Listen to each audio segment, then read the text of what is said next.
just a few short days, we'll know the results of the US election and the likely implications for the EU and Ukraine.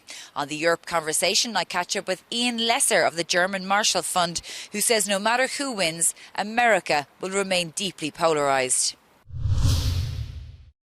So, Ian, welcome to the Europe conversation here on Euronews. Why don't we start with a little prediction? Because this time last week we'll know how America voted, more or less, but we may not have a clear idea of who's going to be the next president.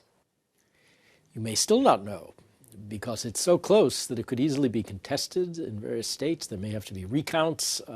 We'll have to see. The polls all seem to say the same thing, which is that the country is very evenly split, and it comes down to a few states and a few people in a few states, and whether they come out to vote or not.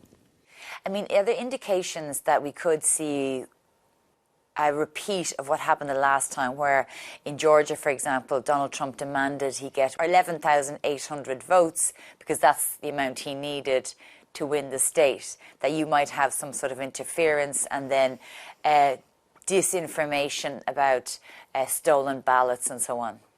Well, I mean, there's always a risk of this. And, of course, the concern about this has been growing over the last years. On the other hand, everyone is watching.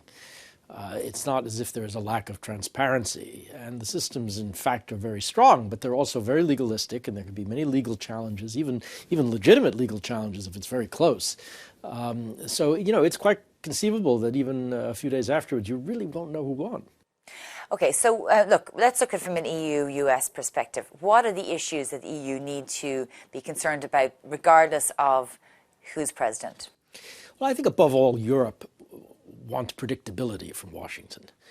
Predictability on trade, predictability on security, predictability on regulation, all the sorts of things that European stakeholders and governments care about. And of course, that's not always in large supply with any administration. But of course, there was an experience with former President Trump, and that was a very unpredictable experience for Europe. He said a lot about tariffs. He said a lot about putting increasing pressure on NATO in particular, maybe not supporting Ukraine in the way that we've seen in the last years. All these things would pose huge dilemmas for Europe if he does what he says, if he wins. So tell me what you think could happen. For example, what he did say is, he's a big fan of tariffs. Now, the Biden administration didn't remove all those tariffs and then had the Inflation Reduction Act as well. So that was a bit of a concern. But he's talking about imposing 200% tariffs when it comes to China on imported goods. It's something much more dramatic than we saw before. Right. It's a different world. It's true that there is this rising sort of tide of economic nationalism, not just in the United States, actually globally, where governments are reaching for tariffs as a solution, or own domestic investments, industrial policy, all this thing that leads us into greater competition across the Atlantic. But obviously what Donald Trump has been talking about takes us into different territory if he does what he says. This would be a tremendous structural change in economies. Also, how money is raised in the United States. Is even talking possibly about using tariffs instead of income taxes to raise federal revenue. This hasn't happened since the 19th century.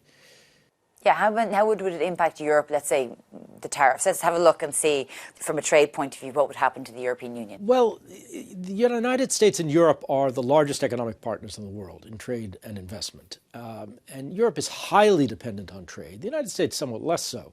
But it's hugely meaningful to both countries. We're the biggest economic partners for each other, respectively. And so anything that disturbs that makes it harder to do these transactions across the Atlantic is going to be a negative thing in terms of economic growth, but also in terms of costs to consumers, all sorts of things that people depend on both sides of the Atlantic. And when you look at, let's say, the Draghi report and talking about how Europe is already sort of flailing and, could potentially die, using the language of President Macron, that obviously exacerbates the situation. It does exacerbate the situation. It's one thing to have the challenges that Mario Draghi talks about in his report, or the IMF has said similar things recently, when things are going well, when economies around the world are growing. But that's not necessarily going to be the case under these conditions. Many economists say that if tariffs of this kind become the norm, not just in the United States, but elsewhere, that it would really suppress global growth in a way that would make all of those challenges much, much more dramatic. Well, look, let's look at security, because we see Ukraine is still struggling. The victory plan of Vladimir Zelensky maybe hasn't had the traction that he would have liked. Member states, NATO, are still considering what he would like, and I think a lot of them are waiting to see what happens after this election. But Trump is saying that he could end the war in 24 hours. I mean, what would that look like? What kind of concessions would be imposed on Ukraine in a situation like that? Well, I think he has in mind that that he would be able to send, well, two messages. One to President Zelensky, that either you go to the bargaining table or we stop the assistance. And similarly, he could go to President Putin and say, either you come to the bargaining table or we redouble our assistance to Ukraine. Whether any of this is realistic, it's very hard to say. Obviously, for Russia and for Ukraine, this is existential in different ways. For Russia, it's all about regime survival. For Ukraine, it's all about its sovereignty. Will they be inclined to compromise simply because Washington presses that? Perhaps not.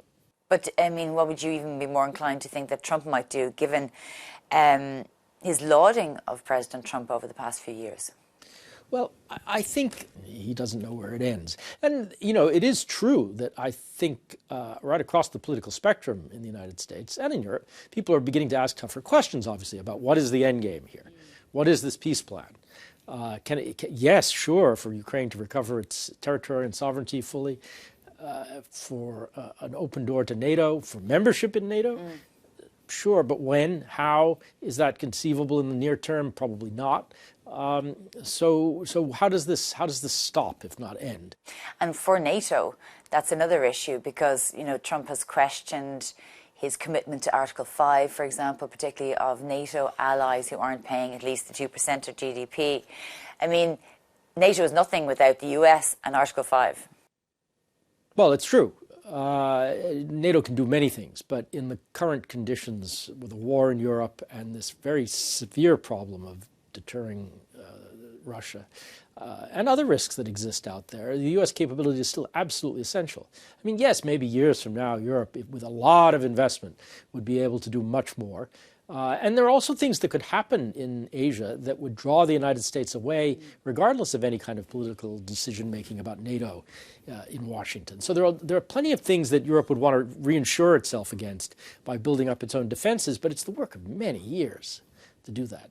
And there is a very real risk, since former President Trump has a known attitude about NATO, that this debate is going to get much, much tougher. The problem, not just the debate, but the strategic problem, will get much, much tougher. That said, I don't think he's going to pull the United States out of NATO. There's still a lot of support for NATO in the public, on Capitol Hill, and at the end of the day, it's in American interest.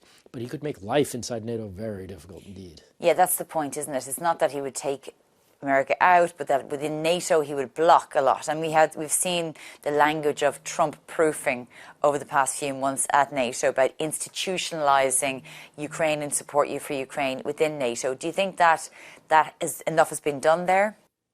Well, an awful lot would have to be done. Of course, in NATO, everything is done by consensus. I mean, but absolutely everything, from the smallest thing to the most existential things, all done by consensus. So what the U.S. Thinks and does really matters, just as others. And if the U.S. is not supportive of seeing NATO as a vehicle for doing this, it's going to make a huge difference. What difference do you think a Kamala Harris presidency and a Trump presidency will have on member states within the European Union? Because you've seen Hungary, for example, hold back and block movement on the European Peace Facility, block initially, but having failed to block the access of the 50 billion euros from the G7. What impact would that have on member states and unanimity and so on there? I think there would be a fundamental change in the American attitude towards the European Union if former President Trump comes to the White House again. Less so with President Harris, if she were to be president, Vice President Harris. I think it's important to consider what the Biden administration has done and how the Biden administration has seen Europe. The Biden administration has been really almost uniquely interested in seeing the European Union itself as an institution, as an interlocutor, on lots of things where we don't necessarily have to. Okay, on trade you have to do it, but you don't have to do it on a lot of other things. And they have been inclined to see the EU, to take it seriously, to see them as a key player. That wasn't always true in the past with Democratic or Republican administrations, different kinds. It certainly wouldn't be true in another Trump administration. For Harris, there would be a degree of continuity. In what way? Well, clearly there are some, Viktor Orban makes no secret about this, who would prefer to see a Trump presidency. Many would not. But in any case, Europe has to deal with what it gets. I mean, the personality thing is very interesting because a lot of the people who worked with Donald Trump in the White House have come out and said that he's not fit for office, including former Chief of Staff John Kelly, who said that he would implement fascism and read out, the dictionary description of what fascism is and said this is Donald Trump. I mean, how do you respond to something like that? Well, I understand why people are troubled by this. I mean, it is troubling to talk in those terms, I think. We have another problem, of course, which is that the governance in the United States has proved extremely dysfunctional in recent years. It's not just that the country is highly polarized. In the Senate, in Congress, it's very difficult to get people confirmed, for example. And that's one of the reasons why Trump is talking in terms of, having more, in a sense, political appointees and shrinking the civil service and having more accountable political appointees. We already have that system, actually. But it's not as sweeping as he's proposing, and it doesn't have the kind of tough measures that he's talking about, obviously. It would be very different. It's really uncharted territory for the United States. Okay. Dr. Ian Lesser, a distinguished fellow with the German Marshall Fund, thank you very much for joining us on the Europe Conversation. Good to be with you. Thank you.